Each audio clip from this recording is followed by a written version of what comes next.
Welcome dear rockers, कैसे हैं आप सभी। तो आज हम आपके लिए फिर से लेकर आ गए हैं ज़ॉम्बी मूवी। अब ज़ॉम्बी मूवी है तो इंट्रो देना तो बेकार ही है, चलिए शुरू करते हैं। तो मूवी की शुरुआत एक जंगल से होती है जहां मार्को नाम का बच्चा अपने पिता जेम्स के साथ रहता है। पूरे शहर में अचानक से ज़ॉम्बी वायरस फैल चुका है और देखते देखते पूरे शहर वाले उस वायरस का शिकार हो गए हैं। कुछ लोग जंगलों में जान बचाने के लिए भागे, लेकिन हम सबको पता है कि जंगल में बिना किसी रिसोर्सेज के सर्वाइव करना कितना ज्यादा मुश्किल होता है। इन्हीं मुश्किल हालातों से जेम्स और मार्को भी गुजर रहे हैं। उन्हें खुद भी नहीं पता कि यहाँ रहते हुए उन्हें कितना टाइम हो चुका है। मार्को सिर्फ 5 साल का है जो किसी खतरे का मुकाबला तक नहीं कर पाता, लेकिन हम सबको पता है कि जंगल का कानून एक ही है, जिंदा रहना है तो शिकार करना पड़ेगा, वरना कई सारी ऐसी चीजें हैं जो आपको शिकार बना देंगी। इसीलिए जेम्स मार्को को गन चलाना सिखा रहा होता है ताकि कभी अगर खतरा आ जाए तो वो अपने आप को डिफेंड कर पाए। लेकिन जाहिर सी बात है यार कि 5 साल का बच्चा इतनी आसानी से गन तो नहीं चला सकता। वैसे ही मार्को के साथ भी होता है। वो गन चलाना तो दूर की बात थी, गन का सेफ्टी लॉक तक नहीं खोल पाता।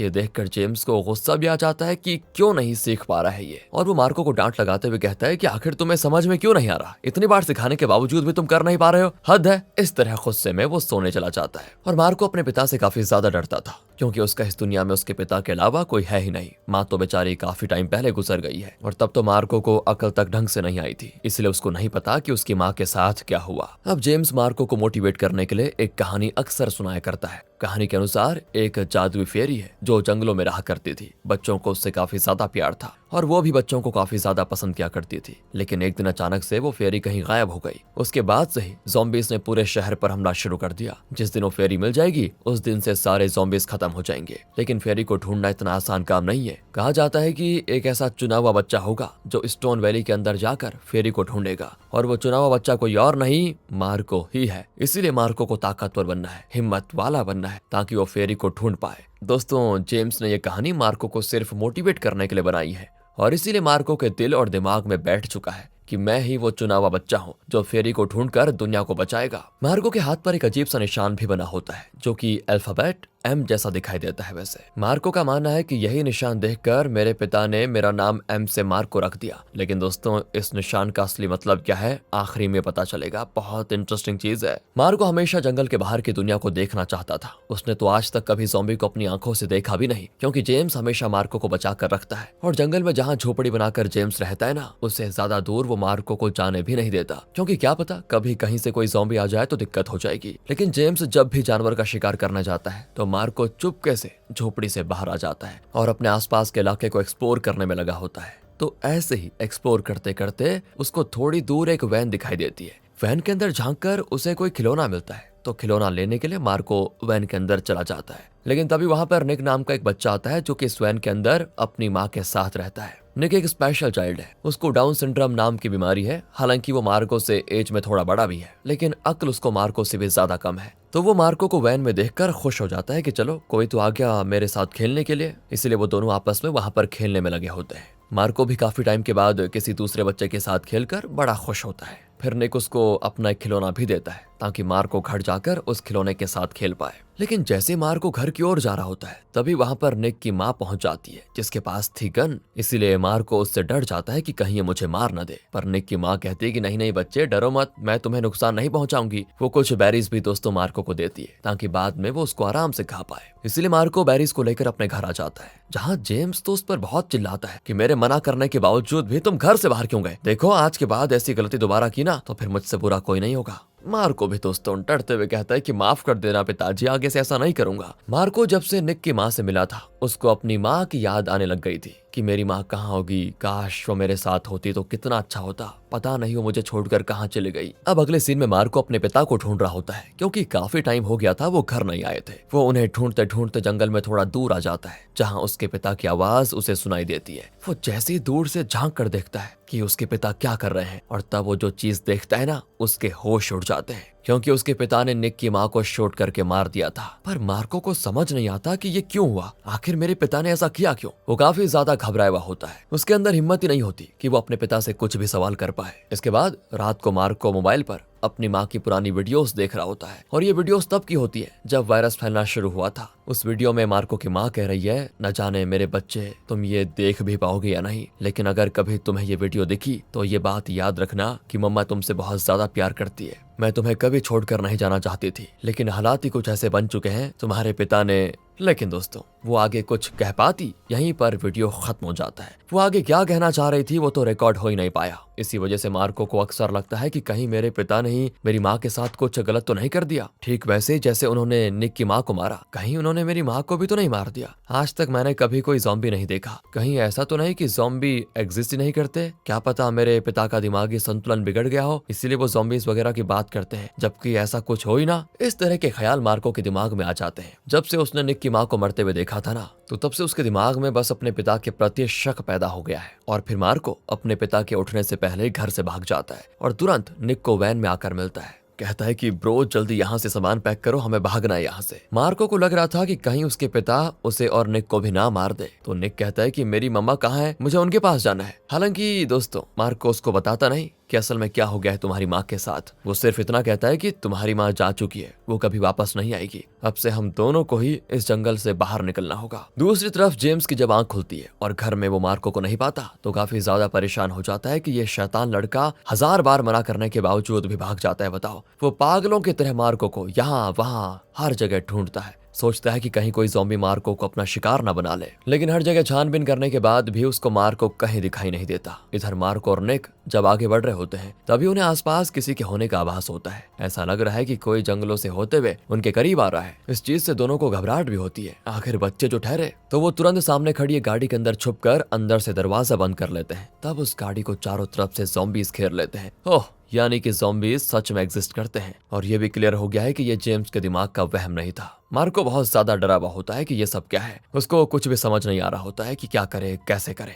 लेकिन तभी वहां पर कोई आ जाता है जो एक के बाद एक करके सारे ज़ॉम्बीज को शूट करके मार देता है। वो इंसान कोई और नहीं बल्कि जेम्स है, जो अपने बेटे को ढूंढते हुए यहाँ तक पहुंच चुका था। तो वो गाड़ी के अंदर से मार्को को तुरंत बाहर निकालता है, उसको अच्छे से चेक करता है कहीं किसी ज़ॉम्बी ने काटा तो नहीं इसको। उसी गाड़ी में उसको निक भी दिखाई देता है, लेकिन जेम्स निक को बाहर नहीं निकालता, क्योंकि उसे निक से कोई मतलब ही नहीं होता। इसके बाद वो मार्को को लेकर वहां से जाने लग जाता है, पर मार्को कहता है मैं आपके साथ नहीं जाऊंगा। आपने पहले निक की माँ को मारा, उसके बाद उसको भी ऐसे मरता हुआ छोड़कर मैं नहीं जा सकता। आप बिल्कुल निर्दयी इंसान हो। मुझे तो लगता है कि आपने ही मेरी माँ को भी मारा होगा। ये सुनकर जेम्स कहता है कि देखो बच्चे, तुम समझ नहीं रहे हो यहाँ पर हो क्या रहा है। ये ज़ॉम्बीज किसी को काट ले तो वो इंसान भी उनकी तरह बन जाता है। निक की माँ को भी ज़ॉम्बी ने काट लिया था, इसीलिए मैंने उनकी जान ली। लेकिन तभी वहां पर और भी ज़ॉम्बी आ जाते हैं जो निक की तरफ ही बढ़ रहे होते हैं। इसीलिए जेम्स मार्को को वहीं पर छुपाकर निक को बचाने जाता है, क्योंकि मार्को की बात उसके दिल पर लग गई थी। तो वो ज़ॉम्बीज को शूट करते हुए निक को बचाने चला जाता है। पर तभी दोस्तों जहां मार्को छुपा हुआ था वहां एक ज़ॉम्बी आ जाता है। अब मार्को को तो गन चलाना आता नहीं, पर उसको जेम्स की डांट याद थी, इसीलिए वो आखिरकार डरते हुए ही ज़ॉम्बी को शूट करके मार देता है। और पहली बार इस चीज को देखकर जेम्स की खुशी का ठिकाना नहीं रहता कि शाबाश मेरे बच्चे, आखिरकार तुम गन चलाना सीख ही गए। वो निक को बचाकर जैसे मार्को के पास लेकर आता है, तभी एक ज़ॉम्बी उस पर हमला करके उसके हाथ में काट लेता है। और यहाँ जेम्स समझ चुका था कि मेरे पास अब ज्यादा समय नहीं बचा। वो खुद को हथकड़ी की मदद से वहीं पर बांध लेता है ताकि ज़ॉम्बी बनकर वो मार्को को ना मार दे। उसको पता था कि मैं ज़ॉम्बी बना तो अकेले बिना किसी उम्मीद के मार्को ऐसे जंगल में सरवाइव नहीं कर पाएगा। तो वो मार्को को उम्मीद देता है, उसका हौसला बढ़ाने के लिए उससे कहता है बेटा, मैं तुम्हारी माँ से बहुत प्यार करता हूँ, मैं उन्हें क्यों मारूंगा बताओ, वो आज भी जिंदा है। मैंने तुम्हें फेरी की कहानी बताई थी ना, वो फेरी ही तुम्हारी माँ है। अगर तुम अपनी माँ से मिलना चाहते हो तो खुद को जिंदा रखना और कोशिश करते रहना कि तुम उस फेरी को ढूंढ सको। जबकि दोस्तों असल में तो मार्को की माँ कब का ज़ॉम्बी का शिकार बनकर मर चुकी थी। जेम्स ने मार्को को झूठ कहा कि तुम्हारी माँ जिंदा है, क्योंकि इससे होगा ये कि इस झूठ से मार्को को इस अकेली दुनिया में जीने का सहारा मिलेगा, वरना सब कुछ तो खत्म हो गया है। बहुत ही इमोशनल सीन होता है। वैसे मार्को को भी एहसास हो चुका था कि वो अपने पिता को गलत समझ रहा था, लेकिन उसके पिता बहुत ही अच्छा इंसान है। जेम्स उससे कहता है कि जाओ निक, यहाँ से बहुत दूर चले जाओ और पीछे मुड़कर कभी मत देखना। मार्को ये कहना तो नहीं चाहता था, लेकिन क्या करे। फिर भी वो जेम्स की आखिरी बार डांट सुनकर डरते डरते चला जाता है। जैसे वो जाता है उसको गोली चलने की आवाज आती है, यानी कि ज़ॉम्बी ना बनने के लिए जेम्स ने खुद को शूट करके मार दिया। अब मार्को एक बड़े भाई की तरह निक का ख्याल रखता है।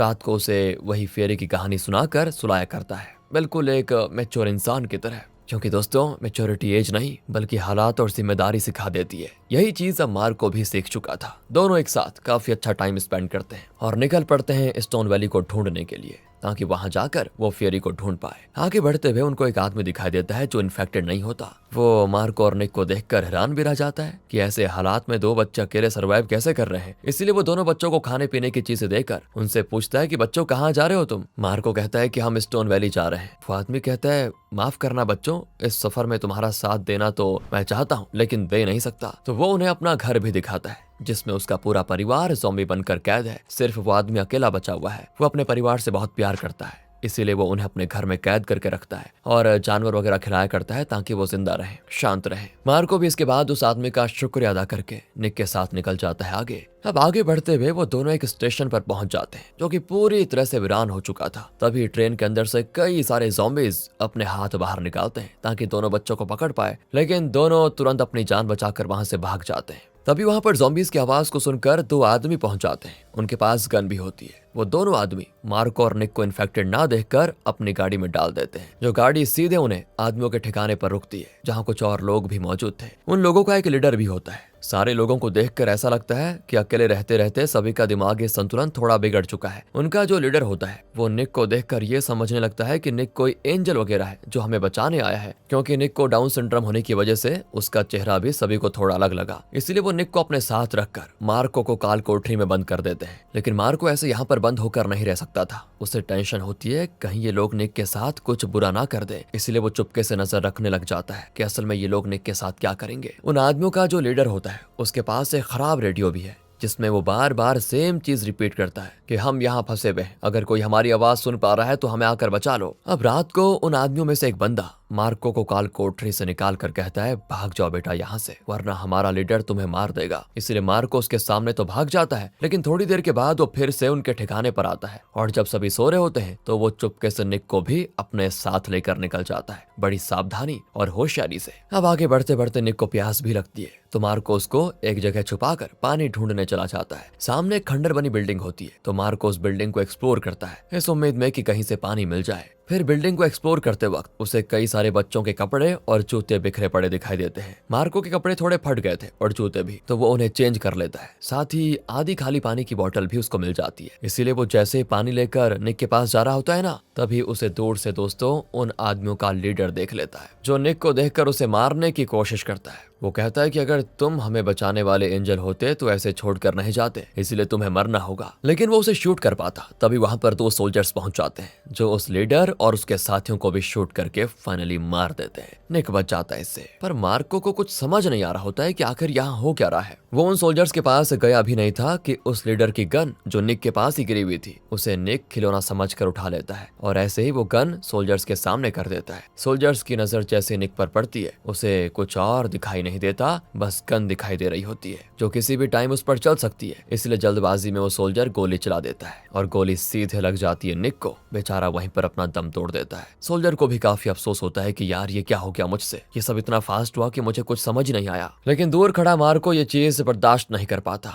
सोचता है कि मेरे पास सिर्फ निक था, वो भी चला गया, अब अकेले मैं कैसे रहूंगा। मैं ढूंढ ढूंढ कर थक गया हूँ स्टोन वैली को, लेकिन कहीं मुझे मिला नहीं। मुझे लगता है कि ये सिर्फ कहानी ही थी, रियल में कोई फेरी नहीं है और ना ही स्टोन वैली है। ये सारी बातें सोचकर मार्को एकदम से उदास हो जाता है। उसे कुछ समझ नहीं आता कि करे तो करे क्या। तभी उसकी नजर शहर की ओर जाती है जहाँ कंक्रीट से बनी हुई बड़ी बिल्डिंग्स है। उनको देखकर मार्को को लगता है कि कहीं यही तो स्टोन वैली नहीं, क्योंकि ये बिल्डिंग्स वैली की तरह लग रही है। इसलिए वो शहर के अंदर चला जाता है जहाँ मानो ज़ॉम्बीज का दोस्तों बसेरा हो। हर तरफ सिर्फ ज़ॉम्बीज घूम रहे हैं क्योंकि यहीं से ज़ॉम्बी वायरस की शुरुआत हुई थी। मार्को ज़ॉम्बी से बचते हुए एक हॉस्पिटल के अंदर आ जाता है जहाँ एक वार्ड में उसको एक डॉक्टर की ज़ॉम्बी दिखाई देती है जो खिड़की की तरफ मुंह की होती है। मार्को जैसे पीछे से उसको देखता है वो बड़ा खुश होता है। उसे लगता है कि ये उसकी माँ है क्योंकि उसकी माँ भी एक डॉक्टर थी और उसकी जो फोटो मार्को के पास थी उस फोटो में भी मार्को की माँ ने डॉक्टर वाला कोट पहन के रखा हुआ था जैसे कि अभी इस ज़ॉम्बी ने पहना हुआ है। मार्को बच्चा तो था ही, तो खुशी के मारे वो उस ज़ॉम्बी को अपनी माँ समझकर उसको पीछे से गले लगा लेता है और कहता है कि माँ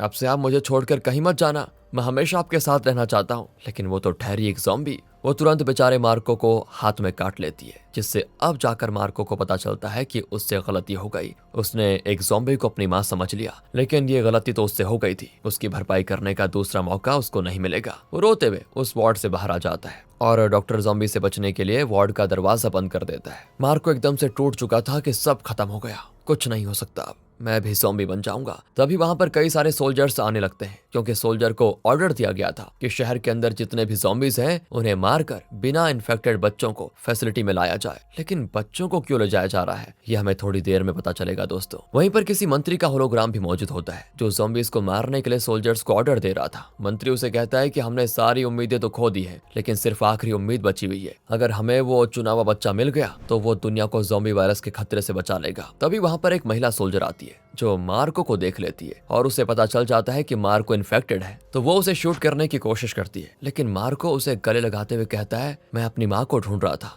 लेकिन वो मुझे नहीं मिली। मुझे पता है कि आप मुझे मारना चाहती हो, आप मुझे मार सकती हो, लेकिन बस एक बार मैं आपको गले लगाना चाहता हूँ, क्योंकि जिन्हें मैं गले लगा सकता था वो सब तो खत्म हो गए। ये सुनकर उस महिला सोल्जर की भी आंखें नम हो जाती है। मार्को उसे अपने हाथ पर बने निशान को दिखाकर कहता है, देखो मेरा नाम मार्को है और यहाँ M भी लिखा हुआ है। उस निशान को देखकर दोस्तों सोल्जर एकदम हैरान हो जाती है। वो अपने साथियों से कहती है, मार्को के ऊपर वो निशान है, मतलब यही है वो बच्चा। इसके बाद वो मार्को को अपने साथ लेकर जाने लगती है। हैरानी की बात तो यह है दोस्तों कि मार्को अभी तक ज़ॉम्बी काटने के बावजूद इन्फेक्टेड नहीं हुआ है। इसी सीन के साथ ये मूवी खत्म हो जाती है। अब रुकिए जरा, मूवी में बताया तो नहीं गया कि आखिर में क्या हुआ, तो मैं एक थियरी बनाता हूँ ताकि स्टोरी को समझने में आसानी हो। असल में जिस चुने हुए बच्चे की बात हो रही थी और वो मंत्री कर रहा था, वो मार्को ही था, जिसे उस निशान ने कंफर्म भी कर दिया था। मार्को को पता नहीं था, लेकिन उसके अंदर ऐसी ताकत है कि ज़ॉम्बी के खतरे के बाद भी वो इन्फेक्टेड नहीं हुआ। इसी वजह से सारे लोग उस चुने हुए लड़के को ढूंढ रहे हैं कि हो सकता है मार्को के DNA से ऐसा एंटीटोड बनाया जाए जिसकी मदद से ज़ॉम्बीज को फिर से इंसान बनाया जा सकता है। इसी वजह से मार्को वो इंसान बनेगा जो दुनिया को बचाएगा। जेम्स की बनाई हुई कहानी काफी हद तक सही हो जाती है। मार्को ही वो इंसान बन जाता है जो दुनिया को बचाएगा। और इसी मिक्स फीलिंग के साथ ये मूवी यहाँ पर खत्म हो जाती है। उम्मीद है आपको वीडियो अच्छी लगी हो, स्टोरी अच्छी लगी हो, एक्सप्लेनेशन अच्छा लगा हो तो लाइक कीजिए, चैनल को सब्सक्राइब, ध्यान रखेगा अपना। Thanks for watching.